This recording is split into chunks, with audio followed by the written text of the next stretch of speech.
Our focus is out west in Texas, where a cold front is starting to take shape. We're beginning to see the storm development from central Oklahoma just to the west of Dallas and down towards San Angelo. This is a frontal system that is developing. This is what's going to bring in our storms for tomorrow morning.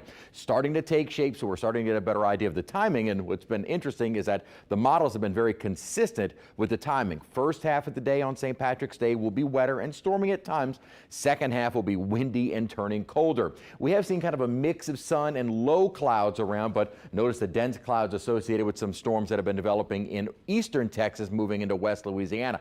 That's not the front. Again, the front is still well in North Texas. And for us, it's been a nice day, but certainly warmer and certainly more humid, although dew points only got into the 50s today. That's still pretty comfortable. South-southeasterly winds at 16 miles an hour will continue during the overnight, really pumping in the Gulf moisture. That'll be the fuel for those storms tomorrow morning. In the 70s outside, so it was certainly a warmer day. And with all things considered, dew points in the 50s and lower 60s, I would not consider a muggy air mass. While certainly more humid than the last couple of days, not really muggy. The dew points, though, will continue to rise, maybe getting into the 70s, certainly more upper 60s right before the front moves through. And then once the front moves through, noon, 1, 2, 3 o'clock, dew points and temperatures will be steadily decreasing because we're going to see a dramatic wind shift out of the south right now and still breezy during the overnight, but quickly changing to a northerly direction once our front moves through. Here is the upper energy across the central plains. Now,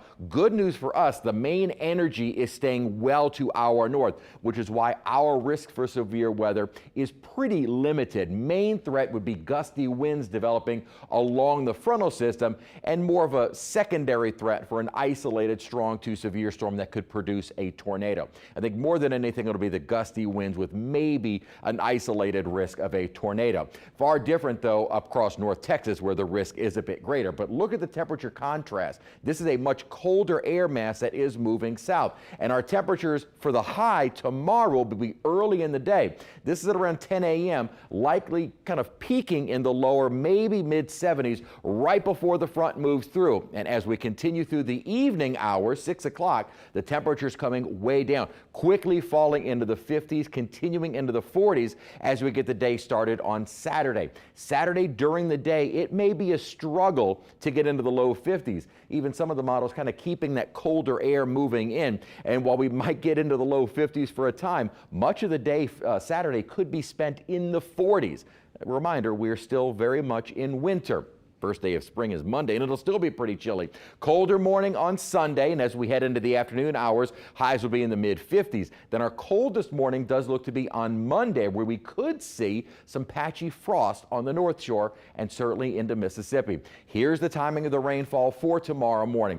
I think the morning commute for most of us will be fine. It won't be until probably after 8, 9 o'clock that we start to get those storms rolling into our western and Florida parishes. Through the midday, lunchtime hour, storms rolling into the North Shore and metro area, and not too long after the noon, 1 o'clock, I think the front will be cleared of our viewing area. We may have some lingering showers, but the drier air moving in and temperatures quickly falling. That's pretty much the same timing with our high resolution model. Most of the morning dry, morning commute, and then through the midday, early afternoon hours is when we see those storms roll on through. Risk of severe weather while there, and at a level 2, the main threat would be from gusty winds. Also could get some decent soaking rains that could lead to some isolated localized flooding, but I don't think that's going to be the big issue. Temperatures quickly dropping. We stay chilly all weekend long, and then we'll stay on the cool side with below average temperatures until Tuesday, and then starting to get back into the 70s toward the middle to end of next week. All right, Chris, thank you.